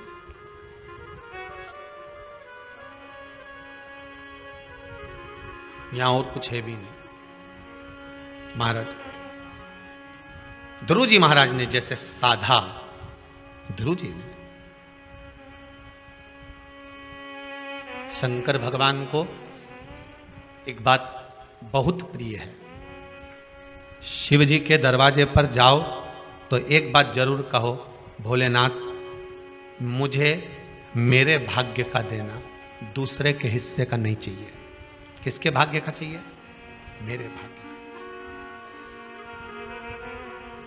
आज के जमाने में दुनिया के लोग दूसरे का भाग्य देखकर चलते हैं। गुरुजी जरा पत्रिका देखकर बताना, मेरे भाग्य में मेरी बेटी के हाथ का धन है कि नहीं? गुरुजी जरा पत्रिका देखकर बताना, मेरे हाथ में मेरे बेटे का धन है कि नहीं? फिर गुरुजी भी ऐसे मिलते हैं, तेरे भाग्य में तो गज केसरी योग चल रहा है, जमीन में से हंडा निकलेगा, तेरे पूरे परिवार में किसी को नहीं मिलेगा, तेरे को ही मिलेगा। गुरुजी जगह बता दोगे क्या? अमावस की रात को आऊंगा। रामचरितमानस की जब शुरुआत होती है तो एक कपटी साधु, रामचरितमानस में पढ़ना, कपटी साधु, साधु का रूप रखकर, जो पहले हार चुका था सेना, वो कपटी रूप रखकर राजा से कहता है कि मैं तेरे आऊंगा और भोजन बनाऊंगा और तू ब्राह्मणों को बुला और भोजन करा। सुनी कि नहीं सुनी कथा? भोजन कराना। तब आकाशवाणी होती है कि ये तो कपटी साधु और तूने ब्राह्मणों को जो भोजन करा रहा उसमें मांस मिला। गलत है। मैं आऊंगा रात को और तुझे जगह बता दूंगा और तू तैयारी रखना, और रात के और खोदना, और खूब खोदा साहब, इतना खोदा, इतना खोदा, इतना खोदा, फिर उनमें से कोयला निकला। तो हमने भी कह दिया लाइट की कमी हो रही, कोयला कंपनी को दिया, कोयला निकला।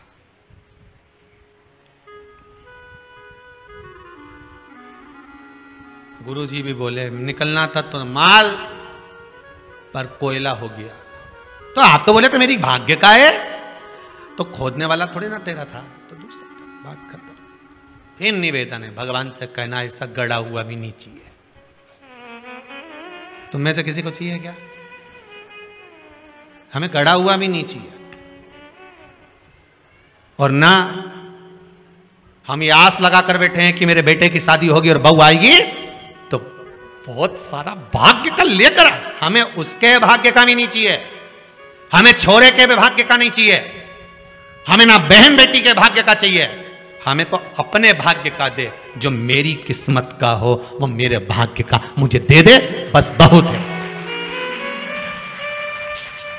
अग्नि पुराण में लिखा है, ब्रह्मवृत्ता पुराण में लिखा है और पद्म पुराण में लिखा है कि एक अकेले मनुष्य के भाग में कितना होता है, कितना लिखा होता है। भविष्य पुराण को उठाकर पढ़ लेना, उसमें भी मिल जाएगा।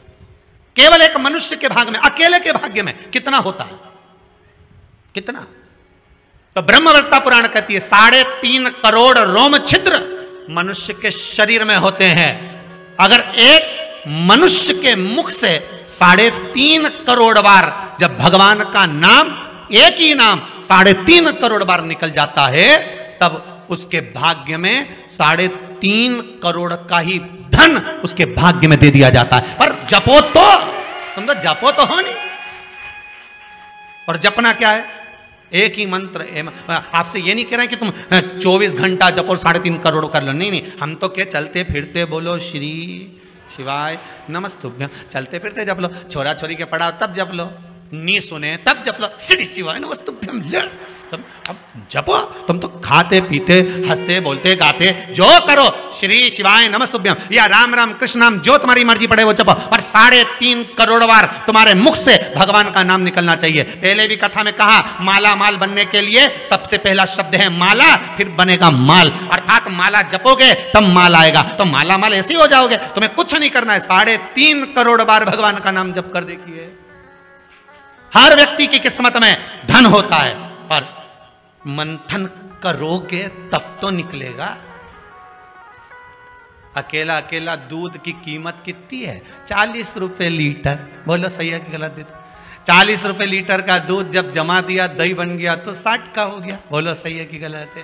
वही दही का जब मथनी से मथना चालू करा और मक्खन ऊपर आ गया तो कीमत हो गई 150 रुपया किलो। अब वही मक्खन को फिर अग्नि पे तपा दिया, तपाने के बाद घी बना लिया, कीमत हो गई 400 रुपए किलो। वही घी 400 का हो गया, इतना सा 40 रुपए लीटर का। बस मनुष्य भैया, ये तो क्या, हमारा तो कोई काम ही नहीं चले, हमारा तो धंधा ही नहीं चले। भगवान ने मेरी तो किस्मत फोड़ दी, मेरी तो किस्मत ऐसी लिखी, हमारी किस्मत में कुछ भी नहीं लिखा, मैं तो गणी दुखी, मेरी किस्मत में भगवान ने कुछ नहीं लिखा, भगवान ने कुछ नहीं लिखा।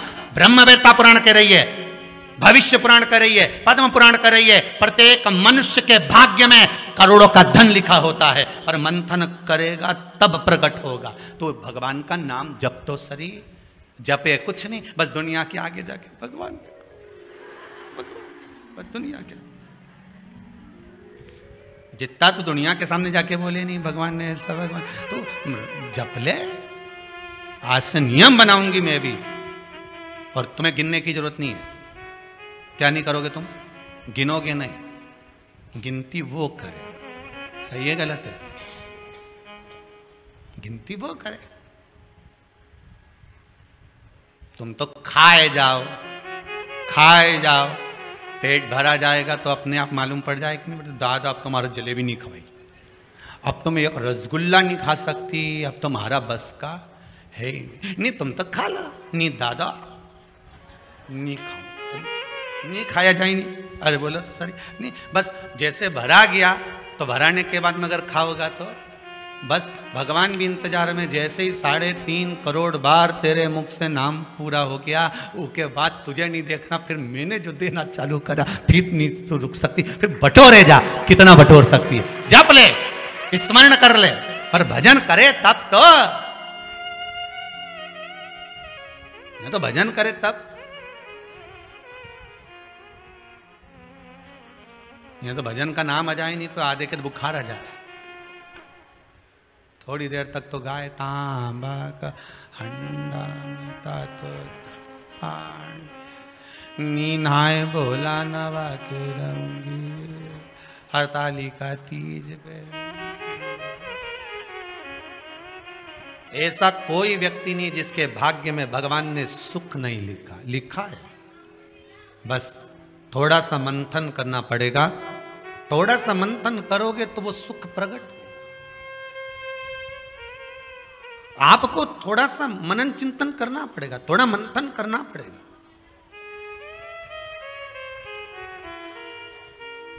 महाराज, अगर भगवान की भक्ति को पाना है, भगवान के स्मरण को पाना है, तो फिर थोड़ा सा मंथन कर कर प्राप्त किया जा सकता है। भगवान से निवेदन करना कि मुझे मेरे भाग्य का देना, मुझे दूसरे के भाग्य का नहीं चाहिए। जो मेरी किस्मत में लिखा हो वो देना, हमें दूसरे के हिस्से का। और जो दूसरे के हिस्से का लेता है उसकी दशा क्या होती है, शिव महापुराण की कथा कहती है। जो दूसरे का हिस्सा खा लेता है, दूसरे का हिस्सा ले लेता है, शिव महापुराण कहती है उसकी दशा क्या होती है वो भी देख लीजिए।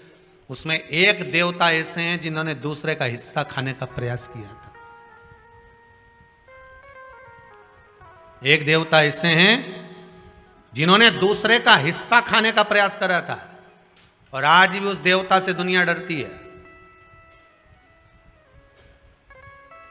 और उन्होंने दूसरे का हिस्सा खाने का प्रयास करा था तो शंकर भगवान ने उसको भी नहीं छोड़ा था। कौन से देवता हैं? वो बाल्टी में हर शनिवार को आते हैं आपके यहां। कौन से? शनि देव। उनने क्या करा था? भगवान सूर्य नारायण ने अपने सारे पुत्रों को देखा, सारे पुत्रों को, तो सारे पुत्रों को देखकर आज मेरे सूर्य नारायण भगवान बड़े सुखी हुए, बड़े प्रसन्न। मेरा पुत्र शनि भी श्रेष्ठ है, मेरा पुत्र यम भी श्रेष्ठ है, सब ठीक है। आज भगवान सूर्य देवता ने अपने पुत्रों को बुलाकर कहा, आज मेरा मन कर रहा है कि मैं सारे लोगों का राज्य अपने पुत्रों को बांट दूं, सबको अपना अपना हिस्सा दे दूं।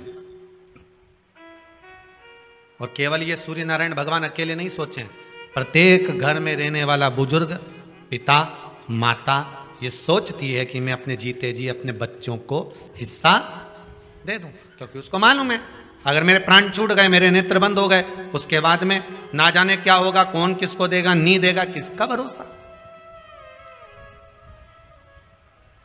मैं अपना एक एक क्षेत्र का हिस्सा मैं देना चाहता हूं। शनि महाराज जी को भी हिस्सा दे दिया गया। अब जब शनि महाराज जी को हिस्सा दे दिया तो शनि महाराज जी संतुष्ट नहीं हुए। दुनिया में ऐसे लोग बहुत सारे हैं जो संतुष्ट बहुत कम हो पाते हैं। समय की परिभाषा है। हो सकता है कि घर में जब बड़ी बहू आई होगी तब घर की परिस्थिति इतनी नहीं रही होगी, बोलो सही है कि गलत है? हो सकता है बड़ी बहू के आने के समय पर इतनी परिस्थिति नहीं रही हो, इतना धन घर में नहीं रहा हो, तो बड़ी बहू को जो दिया चढ़ावे में हो सकता है कि कुछ 1 तोला 2 तोला 3 तोला दे दिया होगा, या थोड़ी साड़ियां थोड़ा सा लहंगा हल्का दे दिया होगा। हो सकता है थोड़ी सी रकम थोड़ा सा आभूषण कम चढ़ गया होगा। और आज आते आते आते आते समय बदल गया, हो सकता है भोलेनाथ जी ने कृपा कर दी और अब धन ज्यादा आ गया, तब दूसरे बेटे की शादी करी तो अच्छे से कर दी, पैसा भी खूब लगा दिया, तो इसमें दोष होना चाहिए क्या? दुख होना चाहिए क्या? नहीं, समय की परिभाषा, समय की परिभाषा। पर कई लोग होते हैं जो संतुष्ट नहीं हो पाते। बड़ी बहू को लगा छोटे की शादी में तो इतना खर्च कर दिया माता जी ने और मेरी शादी में कम करा, हृदय नहीं ना ना ना। माता की दृष्टि में कभी कोई पुत्र छोटा और बड़ा नहीं होता। उसने बराबर का दूध पिलाया है, स्तन पान कराया है, उसकी दृष्टि में कोई छोटा नहीं कोई बड़ा नहीं, सब बराबर। महाराज शनिदेव के मन में संतुष्टि नहीं हुई। जब शनिदेव के मन में संतुष्टि नहीं हुई तो शनि महाराज उसी समय पर अपने सारे भाइयों का हिस्सा बटोरने लगे, उस पर कब्जा करने लगे। कब्जा करने लगे तो सूर्य देवता की आंख में जल भर गया। कितना तेजवान सूर्य नारायण, कितने तेजवान, कितना तेज भगवान सूर्य के पास में था। पर शनि महाराज को देखकर आज रो रहे हैं। शनि महाराज को देखकर बहुत करबद्ध निवेदन करके कहेंगे, भगवान अगर पुत्र दे तो संस्कारी दे, भगवान अगर पुत्र दे तो संस्कारी दे। संस्कारी अगर पुत्र होगा तो जीवन की सार्थकता होगी। अच्छे अच्छे सूरमाओं को भी अपने बेटों के कारण रोते हुए देखा है। अच्छे अच्छे सूरमाओं को भी जब बच्चे बड़े हो जाते हैं, घर में बहुएं आ जाती है, माता पिता की चलना बंद हो जाती है, बहू बेटों की चलना प्रारंभ हो जाती है। पिता कुछ भी कहता है, बेटा दौड़ कर चिल्ला कर दौड़ता है। सास कुछ भी कहती है, बहू चिल्ला कर दौड़ती है। अच्छे अच्छे सूरमा को भी इसीलिए आपको बार बार कहते हैं, जब तक शरीर चले और तुम्हारे घर में चले, तब तक सारे दान पुण्य भजन कीर्तन सत्संग तीर्थ सब कर लो। उसके बाद में अगर 50 रुपया भी दान करोगी नहीं तो छोरा की दृष्टि में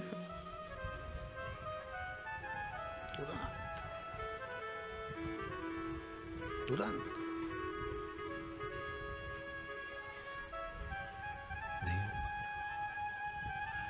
हम दूसरी जगह जाकर क्या कहें। यहीं कुबेरेश्वर धाम में भी देखने को मिलता है, बेटे अपनी बूढ़ी बूढ़ी माओं को जब दर्शन के लिए, माँ नहीं मानती, हमें तो जाना है कुबेरेश्वर धाम, हमें तो जाना है, जिद पकड़ लेती हैं, लेकर आती हैं, और माँ उनसे कहती ला रे दे दे 50 रुपये दे दे, तो छोरा हूं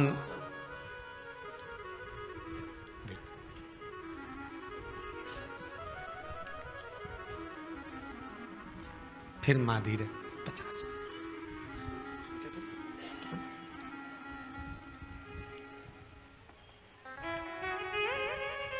आखिरी में माँ का जब अपमान होते हुए बार बार देखते हैं तो हम भी हाथ जोड़कर कह देते हैं, मत मांग, जाओ।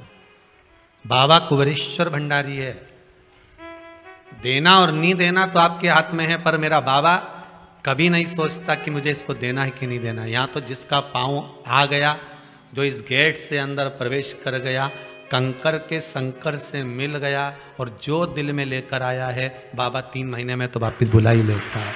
यहाँ देना और लेना मूल नहीं है।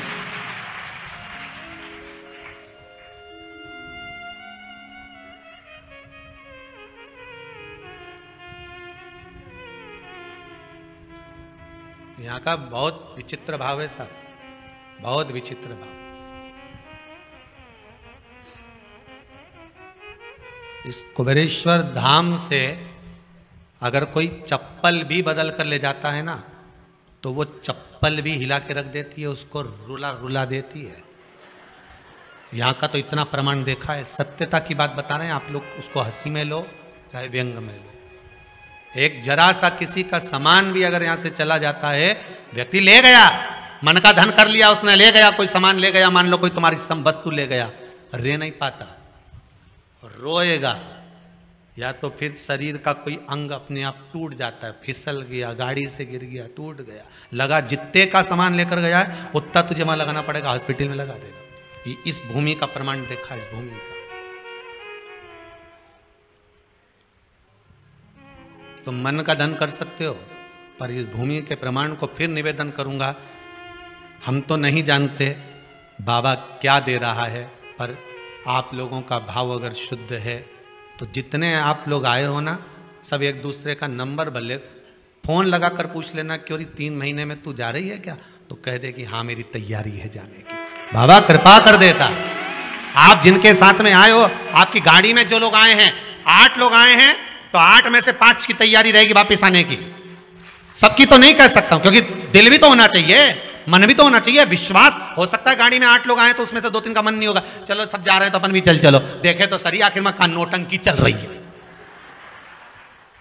लोगों के शब्द होते हैं, नौटंकी का चल रही है, अपन देखे तो चलिए। तो जिसका जैसा भाव होगा बाबा वैसे मिलता है। मेरे भगवान कृष्ण जब मथुरा में पहुंचे थे, कंस को काल दिख रहा था, देवकी मैया को लाल दिख रहा था, अक्रूर जी को भगवान दिख रहे थे, सबकी भावना थी, गोपियों को कृष्ण दिख रहे थे। जिसकी जैसी नियत भगवान वैसा नजर आ रहा। आप जिस भाव से आए हो, इसीलिए कह रहा हूं, गाड़ी में 8 लोग हैं तो 8 में से 5 की तैयारी कर लेना, 3 महीने बाद वापिस आना है। अगर 10 लोग आए हो तो 8 की तैयारी कर लेना, वापिस आना ही पड़ेगा। अगर 4 आए हो तो 2 की तैयारी कर लेना, आना ही पड़ेगा। और 2 आए हो तो उसमें से 1 की तैयारी करो कि बाबा बुलाएगा जरूर। यहां इस भूमि का प्रताप है, आना और भाव लेकर। यहां कुछ नहीं, जो ये 21-21 हजार रुपए लोग जमा करें ना आजीवन भोजन भंडारे के, उनके भोजन बनता है दाल चावल सब्जी रोटी। आज तो कुछ और बन गया होगा, शायद कड़ी बन गई होगी, कड़ी चावल रोटी जो बन गया सादे भाव में। आज किसी भगत ने कह दिया, गुरुजी रोटी बनाने में बहुत देरी होती है, बेचारी माताएं इकट्ठी होती हैं, सब बनाती हैं। तो एक भगत ने मशीन आज बोल दी है रोटी बनाना की, 4-5 दिन में आ जाएगी। बाबा की कृपा, बड़ी बड़ी करुणा बाबा ने कर दी। अब अगली बार से तुमको बेलना नहीं पड़ेगी री बबुआ, ध्यान रखना। अब नहीं बेलना पड़ेगी, अब तो मशीन में बन के बाहर। अब तो तुम खूब निपटा जो जोरदार है। तो क्या सोचना उसमें, कृपा बाबा की, बस करुणा। शनि महाराज ने अपने भाइयों के इस हिस्से पर कब्जा कर लिया। सूर्यनारायण भगवान की आंखों में जल भर गया कि मेरा पुत्र ऐसा कर रहा है। शनि को बुलाया सूर्यनारायण भगवान ने, समझाया पर नहीं माना। किसी किसी की नियत होती है कि इसको इतना कैसे दे दिया, अम्मा ने इसको इतना कैसे दे दिया, पिताजी ने इसको इतना कैसे दे दिया, मैं तो कब्जा करूंगा, दुकान नहीं छोड़ू, घर नहीं छोड़ू, ये नहीं छोड़ू, वो नहीं छोड़ू। मत छोड़, एक दिन संसार छोड़कर जाना पड़ेगा। तब कहीं जमीन जायदाद छाती पे बांध के ले जाएगा नहीं। तुम तो लिख देना वसीयत में, मेरा फ्रिज मेरे छाती पे बांधो, मेरे कमरे का एसी शमशान में लगाओ, मेरी वॉशिंग मशीन ऊपर भेजो, जब मैं ऊपर कपड़े कैसे धोऊंगा, लिख के जाओ। और मरते मरते पत्नी से भी कह दो, मैं अकेला नहीं जाऊंगा, चल रही कि नहीं चल रही, तुझे लेके जाऊंगा। जरा कर। एक पत्नी की नौकरी दिल्ली में लग गई और एक पति की पत्नी मर गई। दोनों का नाम एक जैसा था। जो मरी वो लीला, जिसकी नौकरी लगी वो भी लीला। नौकरी लगी वो दिल्ली पहुंच गई और जो मरी वो शमशान पहुंच गई। इसका पति अंतिम संस्कार करके आ रहा था। दिल्ली वाली जो लीला थी उसने अपने पति को फोन मिलाया था। वो फोन उसके पति को तो नहीं मिला, इसको लग गया भेरू को। किसको? जो लीला का अंतिम संस्कार करके आ रहा था। दिल्ली वाली लीला फोन लगा के बोली, मैं लीला बोल रही हूं, आराम से पहुंच गई हूं, 8 दिन में तुम्हें भी बुला लूंगी। वो भेरू चक्कर खा के गिर गया। बताओ, उसको लोगों ने पानी का छींटा देके उठाया। हो क्या गया? अरे उठ, क्या हुआ? पत्नी का फोन आया था। क्या कह रही थी? मैं आराम से पहुंच गई हूं, 8 दिन में तुम्हें भी बुला लूंगी। इतने में रिश्तेदार बोले, अरे वो तो मर गई, फोन थोड़ी ना ले गई। किसी ने दूसरे ने लगा दिया, वो तो दूसरे की लीला का फोन इसके पास पहुंच। अब सोचो वो कह दे कि मैं तो जमुआ न तर, तो यहाँ कौन सा छाती बांध कर जाना। भगवान सूर्य देवता ने शनि महाराज को समझाया, नहीं माने शनि देवता, मानने को ही तैयार नहीं, मैं काहे को मानूं। नहीं माने तो सूर्य देवता ने अपने गणों को भेज दिया, जाओ जरा शनि महाराज को जरा हटाओ वहां से। शनि महाराज को गुस्सा आया और शनि महाराज ने उन सारे गणों को नष्ट कर दिया। अब एक बार अगर कब्जा हो जाए तो कोई छोड़े, बड़ी मुश्किल से छोड़े। वो तो अच्छा है शमशान में कोई कब्जा नहीं करे, हाँ, नहीं तो लिख जाए इतनी जगह में हमारा दादाजी मरा था, अच्छा कहीं का सूरमा कह दे, इतनी जगह में हमारा दादाजी मरा था, इतनी जगह में हम सब मरेंगे, बस ये जगह हमारी हो गई। कौन करे वहां कब्जा? कब्जा कौन करे? शंकर भगवान ने इसीलिए तो ऐसी जगह घर बनाया कि जहां कोई कब्जा ही नहीं करे। और दूसरी जगह बना लेते तो लोग कब्जा कर लेते, वहां कैलाश तक पे तो छोड़ नहीं रहे।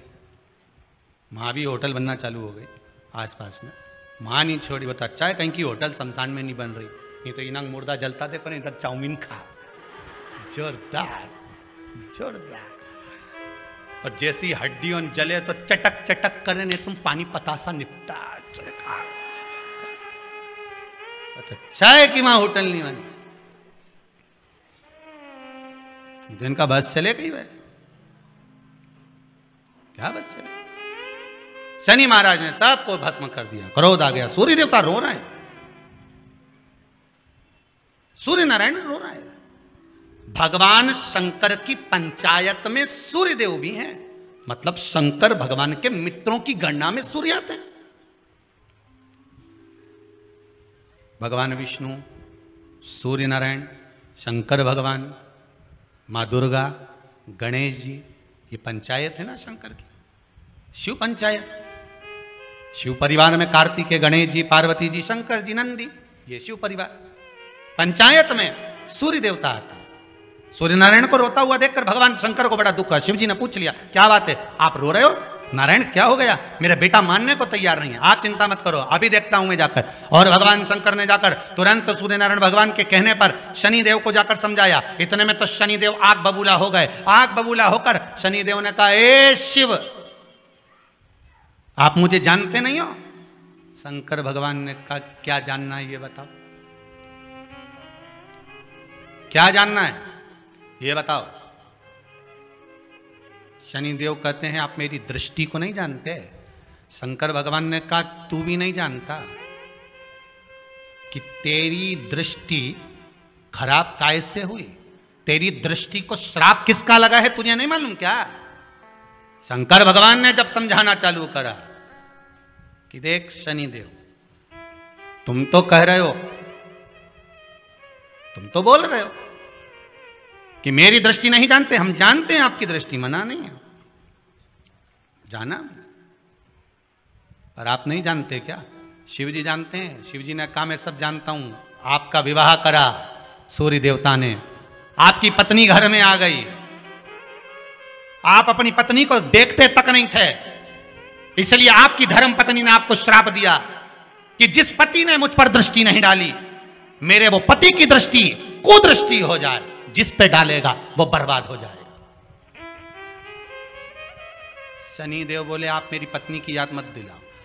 अच्छे से अच्छा सूरमा अगर पार्टी में ज्यादा बड़बड़ कर रहा हो ना, तो उसकी धर्म पत्नी के लाके खड़ा कर दो, 2 मिनट में चुप हो जाएगा, 2 मिनट में चुप।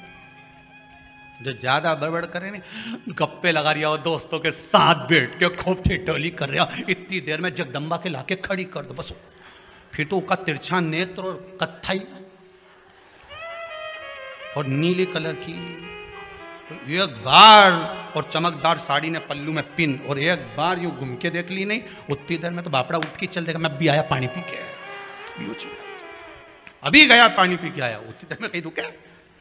शनि महाराज ने कहा, आप मेरी पत्नी की याद मत दिलाओ। शंकर भगवान बोले, ए शनि, फिर समझा रहा हूं, हिस्सा छोड़ेगा कि नहीं छोड़ेगा? शनि बोले नहीं छोड़ूंगा। शंकर भगवान ने उठाया, पीपल के पेड़ के नीचे ले गए और पीपल के पेड़ के नीचे शनि महाराज को उल्टा लटका दिया। 19 साल तक शनि महाराज को पीपल के पेड़ के नीचे शंकर जी ने लटका के रखा। अब बोल, तो किसी ने कहा गुरुजी ये शनि महाराज उल्टे लटके थे पीपल के पेड़ के नीचे 19 साल तक, तो ये लटके रहे, खुलते नहीं बना? शंकर भगवान भी बाप से भी बड़े बाप थे, अकेले थोड़ी ना बैठे थे। शनि महाराज की पत्नी को मैं बिठा के रखा था, लटके, अब उतर नीचे।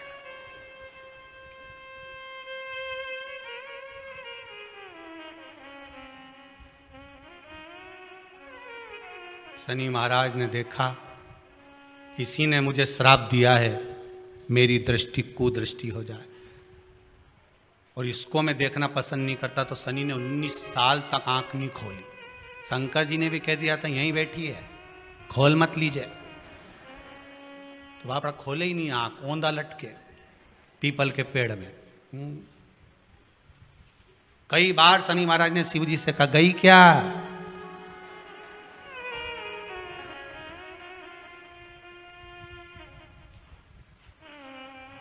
शनि महाराज बोले अब नहीं करूंगा, ये तो भगा दो। शिव जी बोले नहीं, अभी नहीं गई, यहीं बैठी। 19 वर्ष तक शनि महाराज पीपल के वृक्ष में, पीपल की जड़ पर बंधे रहे, खोला ही नहीं शिव जी ने, टंगे रहे। अब दूसरे का हिस्सा खाने वाले को जब शनि महाराज जैसे के लटका दिया भोलानाथ ने, तो तुम कहीं लगो रे लाइन में? जरा विचार तो करो।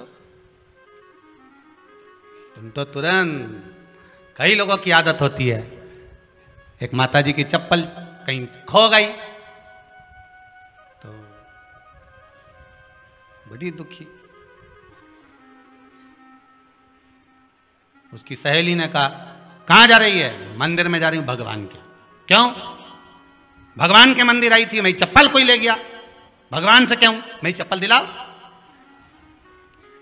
गुस्से में अंदर गई और जो भगवान के मंदिर में पहुंची, पहुंच के वापिस बाहर आ गई। क्यों? तो इतनी शेरनी बन के गई थी, तो क्यों नहीं बोल के आई कि भगवान से क्या बोलो, उनकी तो खुद चप्पल नहीं कोई चुरा के ले गया, वो तो खुद नंगे पैर खड़े,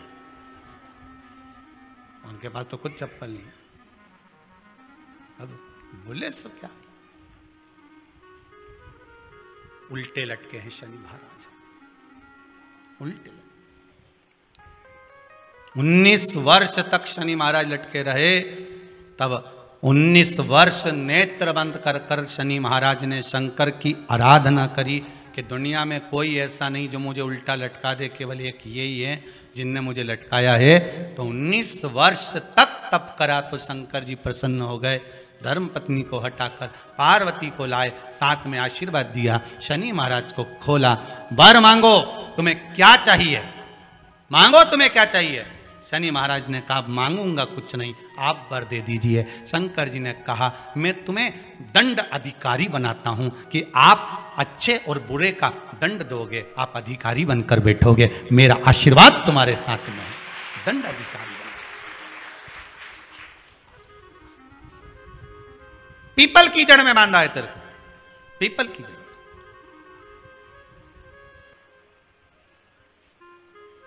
जब दधीचि ऋषि की अस्थियां चली गई, उनकी धर्मपत्नी सुवाच ने देखा मेरे पति को मार दिया गया, मेरे पति की अस्थियां ले गए राक्षसों का संहार करने के लिए, उनकी अस्थियां लेकर चले गए, मेरा पति चले गया। सुवाच गर्व से थी, मरना चाहती थी, प्राण छोड़ना चाहती थी। शिव जी ने देखा ये तो अग्नि के ऊपर चढ़कर अपनी देह त्याग रही।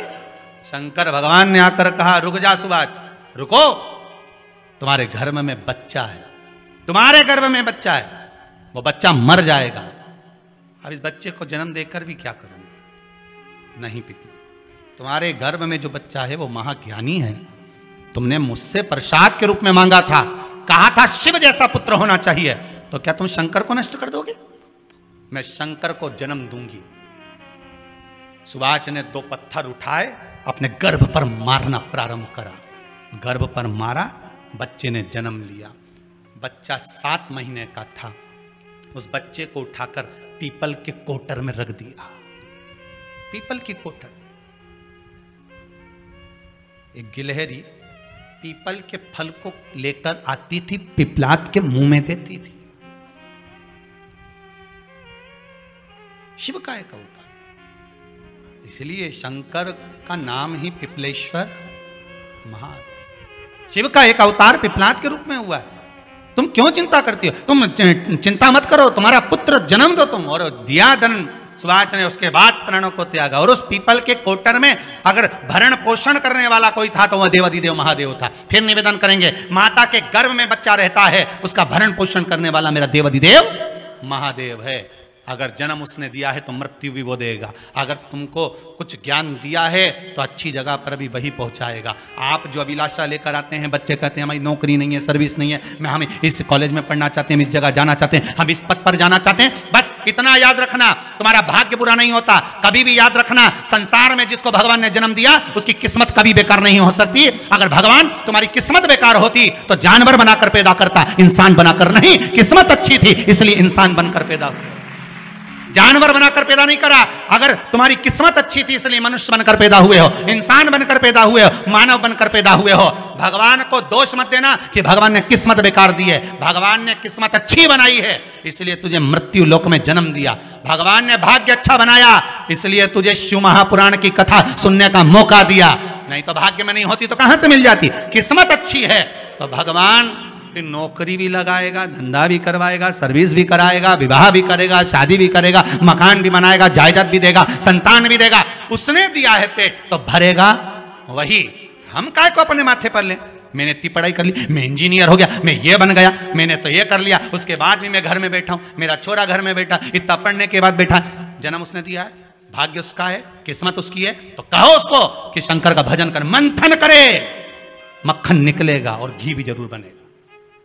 हारना मती, जब तेरे 3.5 करोड़ बार गिनती मत करना, गिनती वो करेगा। तू तो भज, तू कुबेरेश्वर का स्मरण कर, तू महाकाल का स्मरण कर, तू काशी विश्वनाथ का स्मरण कर, तू महाकाल राजा का स्मरण करके तो देख, शिव का भजन कर। 1 लोटा पानी ले जाकर रोज चढ़ा शंकर जी के मंदिर में जा।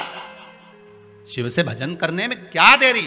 नहीं जा सकता शिव मंदिर में जाने में? बच्चों को अगर शर्म आती हो तो बेलपत्री के पेड़ के नीचे पानी चढ़ाया, वो भी नहीं कर सकता तो पीपल के पेड़ के नीचे चढ़ाया, वो भी नहीं कर सकता तो आंवले के पेड़ के नीचे चढ़ाया। पर कहीं जुड़ तो सरी, एक बार साध तो सरी, पकड़ने का प्रयास तो करो परमात्मा को। तुम भगवान को एक बार पकड़ लो फिर परमात्मा नहीं छोड़ता। पूतना ने एक बार गोदी में लेके दूध पिलाया था, बाद में पूतना कह रही थी छोड़ दे छोड़ दे छोड़ दे, आकाश में उड़ गई, छोड़ दे छोड़ दे। भगवान के आई काय को मौसी, काय को आई, और आई है तो दूध पिलाया है तो फर्ज तो अदा करूंगा, ऐसे थोड़ी नहीं छोड़ दूंगा। तुम भगवान को 1 लोटा पानी चढ़ा दोगे, भगवान को दूध चढ़ा दोगे तो भगवान ऐसे ही छोड़ देगा क्या? पकड़ लेगा, छोड़ेगा ही नहीं। फिर तुम कहोगे भगवान छोड़ दे, भगवान छोड़ दे। कहाँ कथा का रस लग गया लोगों को। अब दुनिया के लोग सोचते हैं अब मैं कथा भी याल नहीं सुनूंगा, मैं घर में काम करूं, दुकान में काम करूं कि कथा सुनूं। पर रात्रि के जैसे ही मोबाइल खोल के बैठा, आज देखो महाराज ने क्या क्या बोला, तुरंत लगा रस। आधे बहुत लोग तो कथा सुनने के लिए मोबाइल खोलते हैं, फेसबुक यूट्यूब खोलते हैं। आधे बहुत लोग मोबाइल पे महाराज को इसलिए देखते हैं कि देखें महाराज ने क्या गड़बड़ चढ़वा दिया, आज क्या चढ़वाया देखें जरा, महाराज ने क्या गड़बड़ बोला। होते हैं 3 तरह के लोग कथा में जाते हैं। पहले नंबर का सोता, जो कथा में सोने जाता। दूसरे नंबर पे सरोता, जो कथा में कतरने जाता। तीसरे नंबर पर श्रोता, जो कथा सुनने जाता। 3 तरह के लोग जाते हैं। एक जाता सोता, जो कथा में सोने जाता। दूसरे नंबर का सरोता, कथा में कतरने जाता। महाराज ने क्या बाचा क्या नहीं बाचा, महाराज ने ये तो बोला ही नहीं, शिव महापुराण का वो तो बोला ही नहीं, महाराज तो फालतू की बात कर। ये दिन भर बैठा बैठा कतरता रहे और दुनिया के आगे सुपाड़ी परोसता रहे। देखो महाराज ऐसा, देखो महाराज ऐसा, महाराज तो ठिठोली करे, महाराज तो ये करे, महाराज तो वो करे। तो काय को सुनो, रिमोट तो तुम्हारे हाथ में ही है, चैनल चेंज, महाराज भी चेंज, कहीं करना। महाराज दूसरे का हक नहीं खाना, हम दूसरे की संपदा हमको नहीं दी है। मेरे ओगरदानी से, मेरे त्रिकालदर्शी, मेरे शंभू से, मेरे कैलाशी से कहना हमें दूसरे के भाग्य का मत देना, क्योंकि हमने पुराणों में सुना है, हमने शास्त्रों में पढ़ा है कि व्यक्ति के अकेले के भाग्य में भी धन होता है। बस मंथन कर कर उसको प्रकट करना होता है। भाग्य का देना, भाग्य का दीजिए महाराज। और जब बस बाबा जब दे दे भाव से, भाग्य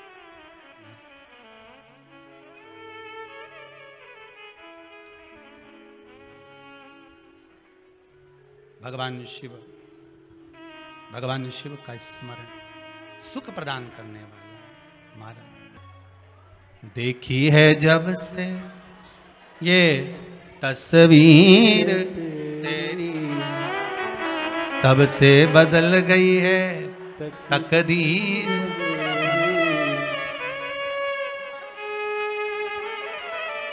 ओ डमरू वाले रे, ओ सीहोर वाले रे,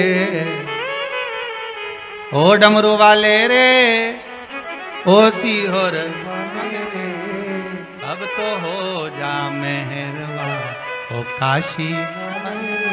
हे बाबा करुणा सागर, कृपा सागर, दया सागर, करुणा करने वाले, हे भोलेनाथ विश्वनाथ कृपा करिए। बाबा शनि देव को छुड़ा दिए, उनको दंड अधिकारी बना दिया।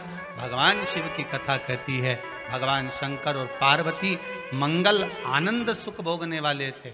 यही शनि महाराज ने निवेदन करा था कि एक बार आपके मंगल विवाह का स्वरूप का दर्शन करूं, तब शिव और पार्वती के मंगल विवाह का दर्शन होता है। सुंदर भगवान शंकर और पार्वती का मंगल विवाह का दर्शन हो रहा है भाव भक्ति के साथ। शिव आनंद में दूल्हा बने हैं, पार्वती मैया दुल्हन बनी है। भाव भक्ति से भगवान शंकर और पार्वती पधार रहे हैं। जोरदार ताली बजाकर स्वागत करें भगवान शिव और पार्वती का। भगवान औगरदानी भगवान शंकर शिव बने, माता पार्वती दुल्हन बनी है। बोल काशी विश्वनाथ भगवान की जय। माता पार्वती भगवान शंकर के गले में सुंदर जयमाला देंगी, शंकर भगवान पार्वती मैया के गले में जयमाला देंगे। भाव से दर्शन करेंगे। माँ पार्वती शिव जी के गले में जयमाला दे रही हैं। जोरदार ताली बजाकर स्वागत करिए।